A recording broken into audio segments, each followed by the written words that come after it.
বিসমিল্লাহির রহমানির রহিম। আজকের এই অনুষ্ঠানের সম্মানিত সভাপতি, মঞ্চে উপস্থিত কেন্দ্রীয় পর্যায়ে বিএনপির নেতৃবৃন্দ, উপস্থিত জেলা পর্যায়ে সহ নেতৃবৃন্দ, আমার সামনে উপস্থিত বিএনপি নেতাকর্মী সহ এলাকাবাসী সহ উপস্থিত মুরব্বীবর্গ, আসসালামু আলাইকুম। আজকের আমাদের এইখানে যে এই অনুষ্ঠানটি একটি অত্যন্ত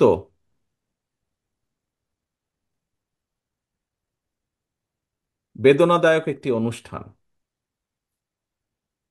আজকে বহু বছর পরে এখানে কয়েকজন বক্তা উল্লেখ করেছেন যে ফেনী, বহু বছর পরে এই ফেনীতে মানুষের সাথে আমার কথা বলার সুযোগ হয়েছে। ফেনীর সাথে স্বাভাবিকভাবেই আমার একটি আত্মিক সম্পর্ক রয়েছে। ফেনীতে আসা মানেই একটি আনন্দের, ফেনীতে আসা মানে স্বাভাবিকভাবেই আমার জন্য একটি আনন্দের বিষয়। আপনজনের কাছে আসছি, আপনজনের বাড়িতে আসছি। কিন্তু কিন্তু প্রিয় ভাই বোনেরা, আজকের এই আশাটি আমাদের সকলের জন্য অত্যন্ত বেদনাদায়ক।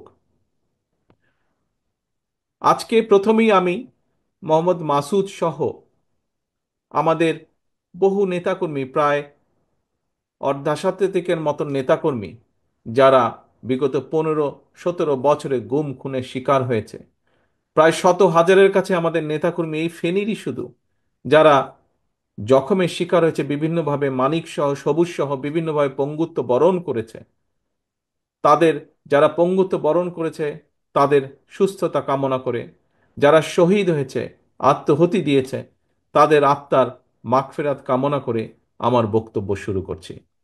প্রিয় ভাই বোনেরা, আজকে আপনাদের এই যে হাজার হাজার মানুষ এখানে উপস্থিত আছেন, আপনাদের সকলের সামনে আজকে আমাদের মাসুদের পরিবারের কাছে একটি বাড়ি আমরা হস্তান্তর করছি। আজকে শুধু মাসুদই নয়, আজকে শহীদুল বলেন, মানিক বলেন, সবুজ বলেন, এরকম বহু আমাদের সহকর্মীদেরকে, শুধু ফেনীই নয়, সমগ্র বাংলাদেশে বহু আমাদের সহকর্মীদেরকে আমরা হারিয়েছি। আমাদের হাজারো লক্ষ সহকর্মীরা বিভিন্নভাবে পঙ্গুত্ব বরণ করেছে। এই যে এই মানুষগুলো যেই ত্যাগ স্বীকার করেছে, কেন তারা এই ত্যাগ স্বীকার করেছে?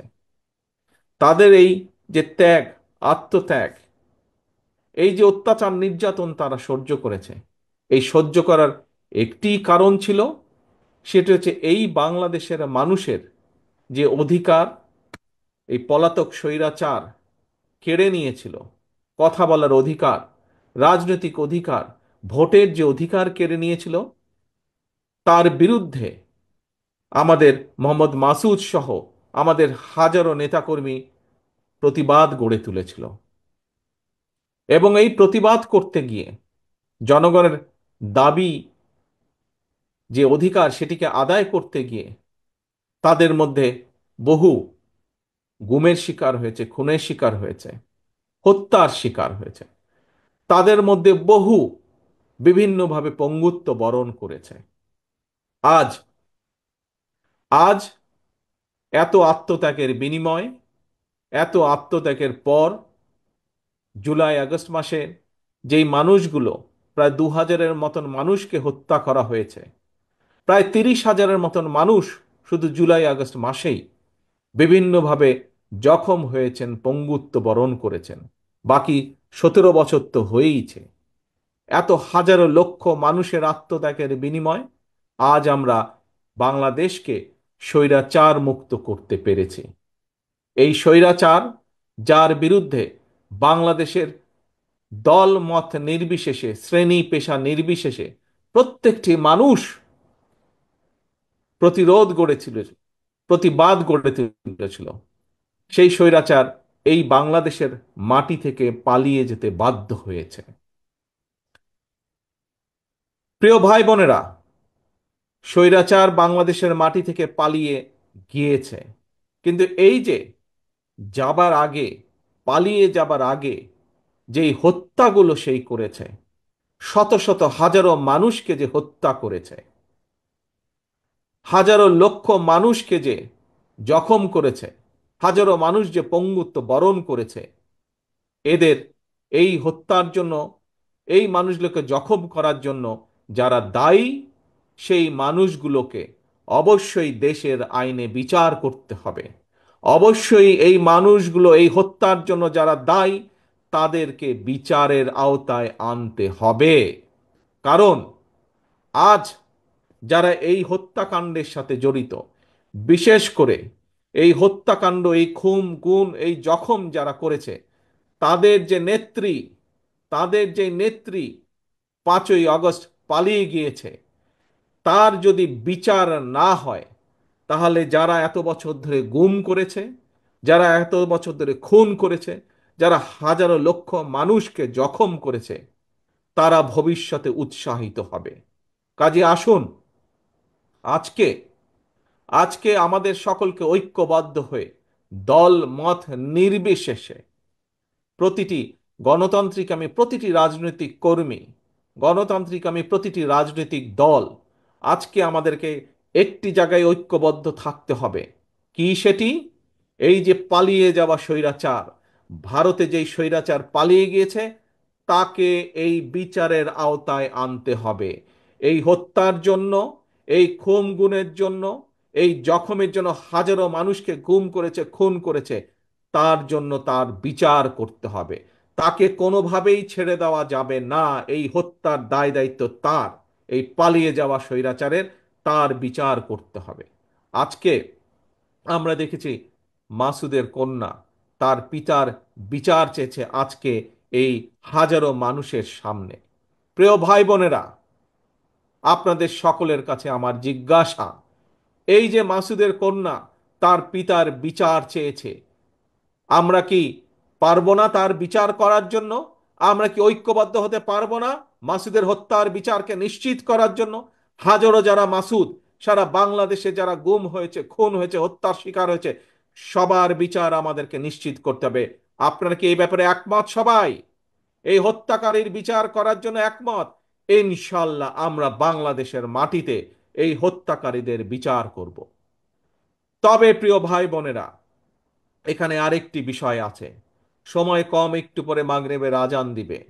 আজ মাসুদ সহ হাজারো মানুষ যারা দেশের মানুষের অধিকারকে প্রতিষ্ঠিত করার জন্য নিজের জীবনকে উৎসর্গ করেছে, যারা চেয়েছিল বাংলাদেশে মানুষের অধিকার প্রতিষ্ঠিত হোক, সেটি রাজনৈতিক অধিকার হোক এবং সেটি অর্থনৈতিক অধিকার হোক, অর্থাৎ এই দেশের মানুষ যাতে সঠিকভাবে শিক্ষা পায়, এই দেশের মানুষ যাতে সঠিকভাবে চিকিৎসার সেবা পায়, এই দেশের মানুষ যাতে বিচারালয় সঠিকভাবে বিচার পায়, এই দেশের সন্তানেরা, এই দেশের যুবকেরা যাতে যখন কর্মসংস্থানের বিষয়ে আসবে, সময় আসবে, তখন যাতে তারা যাতে সঠিকভাবে কর্মসংস্থানের ব্যবস্থা করতে পারে, মানুষ যাতে রাস্তাঘাটে নিরাপদে চলতে পারে, মানুষ যাতে অ্যাক্সিডেন্টে, এই যে হর হামেশা অ্যাক্সিডেন্ট হয়ে বাসে ট্রাকে করে বহু মানুষ মারা যাচ্ছে, এটি যাতে গতিরোধ হয়।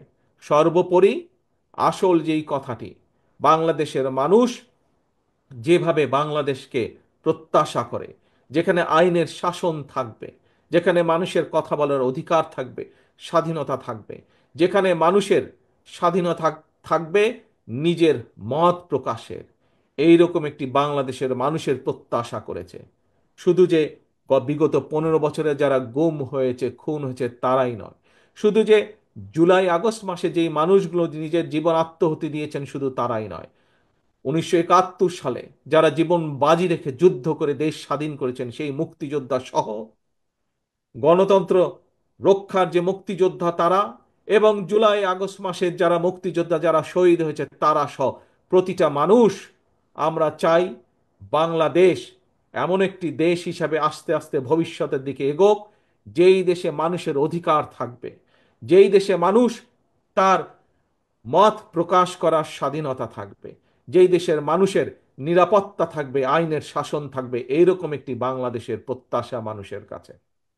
আসুন, আজকে আমাদেরকে যদি মাসুদ সহ হাজারো মানুষ যারা শহীদ হয়েছে তাদের আত্মার যদি মর্যাদা দিতে হয়, তাদের এই আত্মহুতির যদি মর্যাদা দিতে হয়, তাহলে এখন সময় এসেছে, সামনের দিকে আমাদেরকে বাংলাদেশকে গড়ে তুলতে হবে।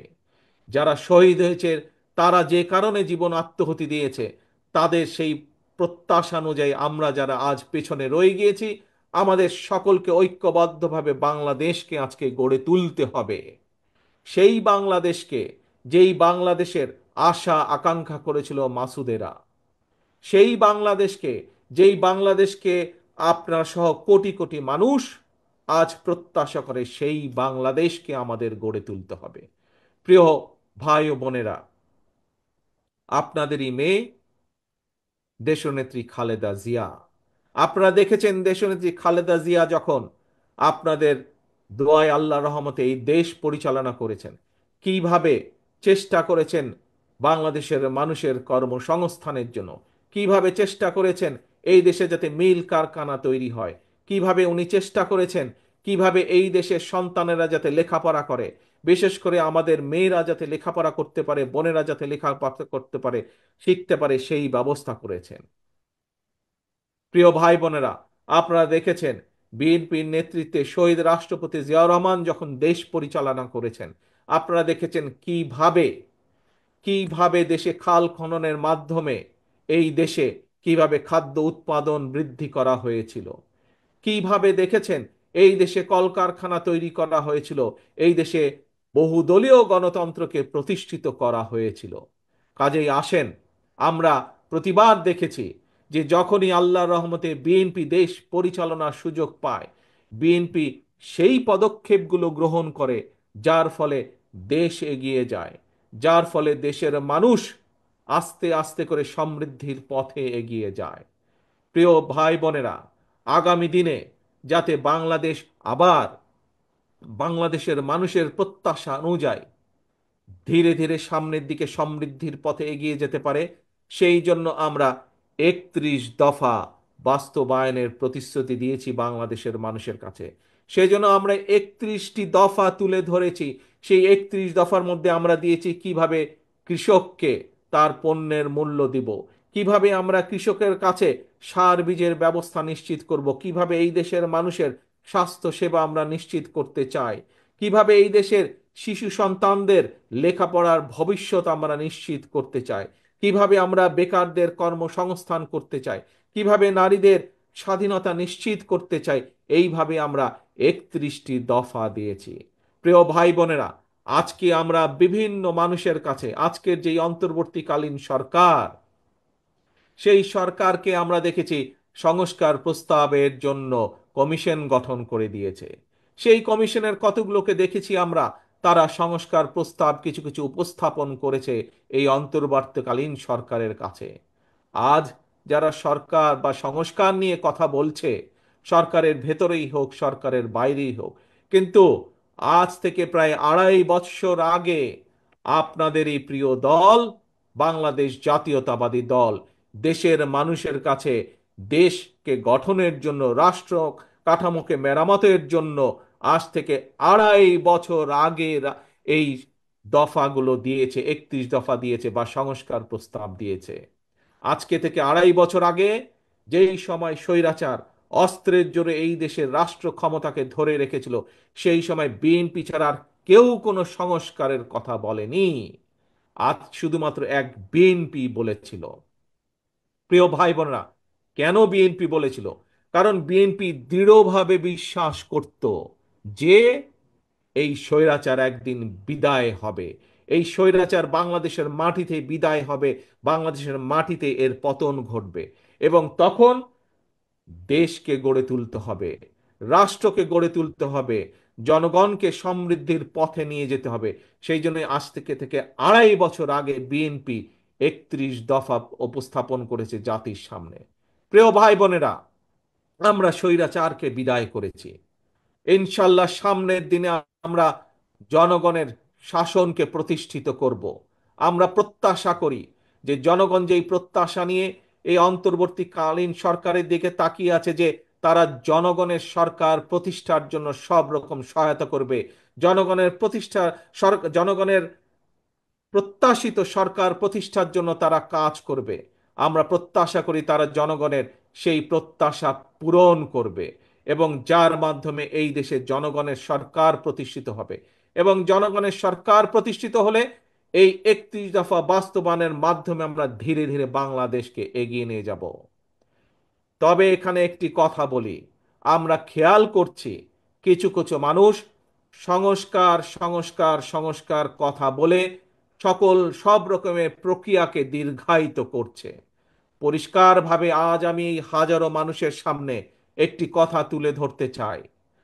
আজ আমাদেরকে দেখতে হবে সংস্কার সংস্কার করে এটি কি কোনো ষড়যন্ত্র কিনা।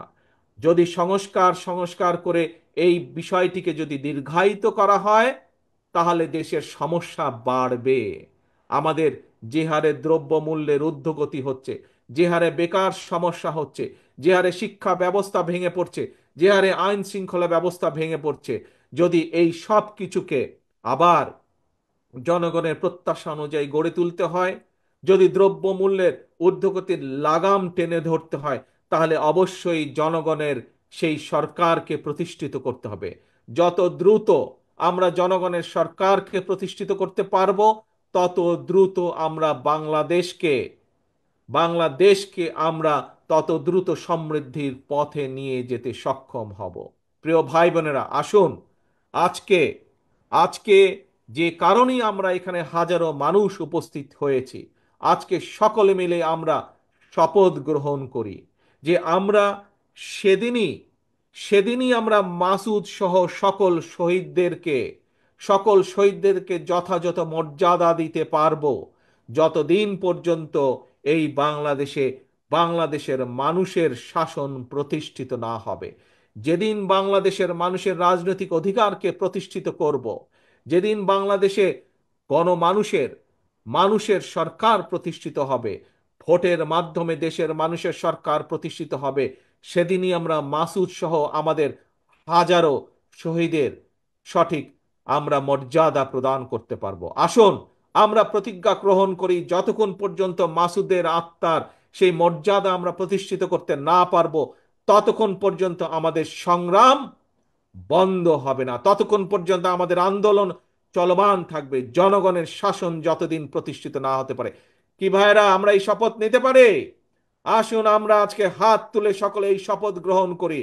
আমাদের সকল শহীদদের, স্বৈরাচার মুক্ত আন্দোলনের শহীদদের আত্মার যদি যথাযোগ্য মর্যাদা দিতে হয়, তাহলে আমাদেরকে বাংলাদেশের মানুষের গণতন্ত্রের শাসনকে প্রতিষ্ঠিত করতে হবে। এবং যতদিন পর্যন্ত সেই গণতন্ত্র প্রতিষ্ঠিত না হবে, ততদিন পর্যন্ত আমাদের আন্দোলন অব্যাহত থাকবে। ধন্যবাদ সকলকে। তবে এখানে আমাদেরকে খেয়াল রাখতে হবে, প্রিয় ভাই বোনেরা, আমাদের ভিতরের কিছু কিছু মানুষ এবং নতুন করে কিছু কিছু মানুষ আমাদের ভেতরে ঢুকে বিভ্রান্তি তৈরি করছে। তারা সমাজে এমন কিছু কাজ করার চেষ্টা করছে যেখান থেকে সাধারণ মানুষ বিভ্রান্ত হতে হবে। আপনাদের সকলকে, এই সকল অনুচরদের বিরুদ্ধে আপনাদের সকলকে সজাগ থাকতে হবে, সকলকে সতর্ক থাকতে হবে, যাতে তারা আমাদের এই গণতন্ত্র প্রতিষ্ঠার আন্দোলনকে যাতে কোনোভাবে তারা ব্যাঘাত ঘটাতে না পারে। প্রিয় ভাই বোনেরা, আসুন আমরা সকলে, এখনই মাগরিবের আজান দিবে, আমি আর বক্তব্য লম্বা করব না। আসুন আমরা সকলে আজকে আমাদের এই স্বৈরাচার মুক্ত আন্দোলনের, স্বাধীনতা যুদ্ধে যে সকল ব্যক্তি শহীদ হয়েছেন, সকলের আত্মার মাগফিরাত কামনা করে, এবং যতক্ষণ পর্যন্ত আমাদের আন্দোলন গণমানুষের সরকার প্রতিষ্ঠিত না হবে, জনগণের রাজনৈতিক অধিকার প্রতিষ্ঠিত না হবে, আমাদের আন্দোলন অব্যাহত থাকবে। এই শপথ নিয়ে, এই প্রত্যাশা রেখে আমি আবার বক্তব্য শেষ করছি। আল্লাহ হাফেজ। বাংলাদেশ জিন্দাবাদ। বাংলাদেশ জাতীয়তাবাদ।